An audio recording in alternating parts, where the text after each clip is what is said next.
On va voir comment étudier les variations d'une fonction trinôme. Pour ça, on va utiliser une propriété qui va être très pratique. C'est la propriété suivante. F est un trinôme défini sur R par f de x est égal à a fois x carré plus bx plus c. Comme c'est un trinôme, on sait que a n'est pas égal à 0. Alors, f s'écrit aussi, f de x est égal à a fois x moins alpha au carré plus bêta, où alpha et bêta sont deux nombres. Première remarque, ce coefficient, c'est le même que celui-là. Donc devant le carré, j'ai le même nombre a.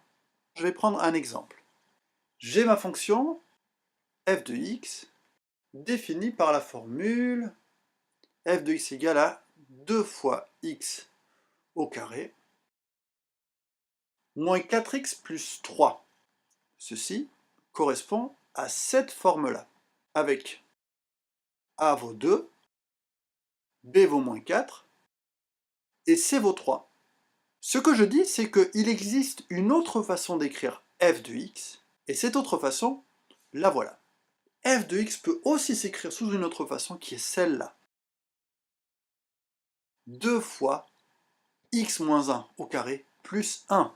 Cette forme-là correspond à cette forme-là. Alors, pourquoi cette expression est égale à celle-ci? Parce que si je développe, j'obtiens 2 fois x au carré moins 2x plus 1, identité remarquable, hein, plus 1, c'est-à-dire 2x carré moins 4x plus 2 plus 1, c'est-à-dire 2x carré moins 4x plus 3. Donc, c'est bien vrai que f de x est aussi égal à cette expression. Dans cette expression-là, a, c'est le même, hein, c'est 2. Alpha, c'est ce nombre-là, c'est-à-dire 1. Et bêta, c'est ce nombre-là, 1 aussi. Ceci est vrai pour toutes les fonctions trinômes. Avant de continuer, un point de vocabulaire. Cette forme-là, c'est la forme développée de ma fonction trinôme. La deuxième s'appelle la forme canonique de f. Une question qu'on peut se poser, c'est comment j'ai fait, moi, pour trouver cette forme-là? Et oui, si je ne vous l'avais pas donnée, elle aurait été peut-être difficile à trouver. Il y a une petite formule qui nous permet de retrouver les nombres alpha et bêta si je connais a, b et c. On utilise la remarque suivante. En fait, alpha c'est toujours égal à moins b sur 2a, et bêta est toujours égal à l'image de alpha par f. Si je reprends mon exemple, ma fonction de départ, f de x égale à 2x carré moins 4x plus 3, a est égal à 2, b est égal à moins 4, c est égal à 3. Donc pour trouver alpha, je fais le calcul. Alpha égale à moins b sur 2a, j'ai plus qu'à remplacer. C'est-à-dire moins 4 sur 2 fois 2, ça fait 4 sur 4, c'est égal à 1. Alpha est égal à 1. Et bêta est égal à l'image de alpha, donc l'image de 1, c'est-à-dire 2 fois 1 au carré, moins 4 fois 1, plus 3, 2 moins 4, plus 3, ça fait 1. Bêta vaut 1. Ma forme canonique, c'est donc f de x égale 2 fois x moins 1 au carré plus 1. La question qu'on peut se poser, c'est à quoi ça sert? À quoi elle sert cette forme canonique? En fait, elle va être très utile pour déterminer les variations d'une fonction trinôme.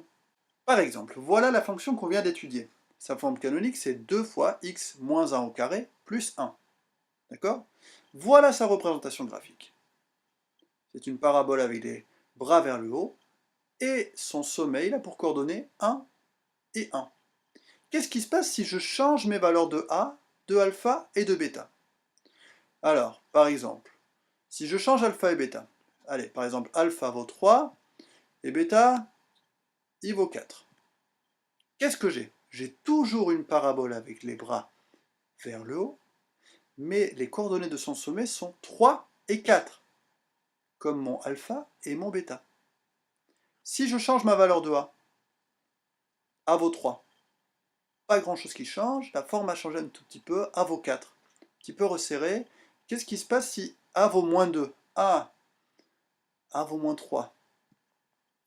J'ai le même sommet, mais elle a les bras vers le bas.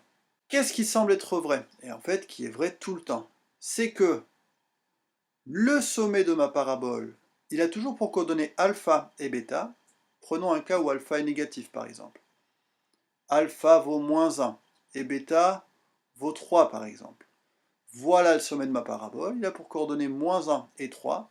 Attention, lorsque alpha vaut moins 1, x moins alpha devient x moins 1, donc x plus 1 au carré plus 3. Donc, le sommet a toujours pour coordonnées alpha et bêta. Et ensuite, ma parabole est là, soit les bras vers le bas, lorsque A est négatif, soit les bras vers le haut, lorsque A est positif. Important, f est une fonction trinôme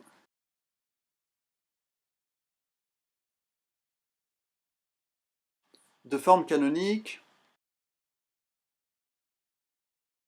F de x est égal à A fois x moins alpha au carré plus bêta. Alors, eh bien j'ai deux cas. Si A est positif, j'ai le tableau de variation suivant. Ma fonction, elle est décroissante, puis croissante. La parabole a les bras vers le haut, et le sommet de ma parabole a pour coordonnées alpha et bêta. Si A est négatif, si mon coefficient devant le carré là, il est négatif, je vais avoir même principe, sauf que ma parabole a les bras vers le bas.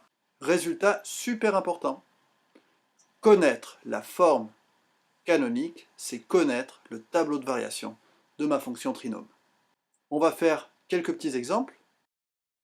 F de x est égal à 4 fois x moins 1 au carré plus 2.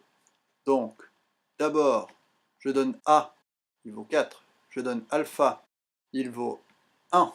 Alpha, c'est ce nombre-là. Hein. Bêta, il vaut 2.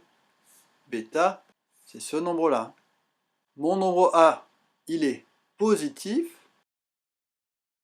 Donc ma parabole, elle a les bras vers le haut. Et le sommet, il a pour coordonnées 1 et 2. Donc, ma fonction f a pour tableau de variation celui-là. Elle est décroissante jusqu'en 1, l'image vaut 2. Elle est croissante à partir de 1. On peut le vérifier. Hein. Si je mets A vaut 4, alpha vaut 1, bêta vaut 2, j'ai bien les variations que je viens d'obtenir. Deuxième exemple. G de x est égal à 2 fois x plus 3 au carré plus 4. A vaut 2, c'est ce nombre-là. Attention, alpha, il vaut moins 3, puisque normalement j'ai x moins quelque chose. Donc en fait, je regarde toujours l'opposé de ce que je vois ici. Dans l'exemple précédent, j'avais x moins 1, donc alpha vaut 1. J'ai pris l'opposé. Dans cet exemple, j'ai x plus 3, donc alpha vaut moins 3. Et bêta, c'est toujours exactement ce que je lis ici. C'est 4. Mon A, il est positif, donc elle a les bras vers le haut. Donc, mon tableau de variation, le voilà. Et je le vérifie, par exemple, à la calculatrice. Si A vaut 2, alpha vaut moins 3 et bêta vaut 4, j'ai les variations que j'ai obtenues avec le bon sommet. Un dernier petit exemple, h de x est égal à moins 3x carré plus 4. Attention, là, j'ai l'impression que je ne vois pas le alpha, mais en fait, c'est parce que c'est x moins rien du tout. Donc, A, il vaut moins 3. Alpha, en fait, il n'y en a pas là. C'est qu'il vaut 0. Et bêta vaut 4. A est négatif, ça veut dire que ma parabole a les bras vers le bas. Donc, voilà les variations de ma fonction h. Important, quand je donne mon résultat, je vérifie toujours à la calculatrice en rentrant ma fonction. Si j'obtiens les bonnes variations, c'est que j'ai juste.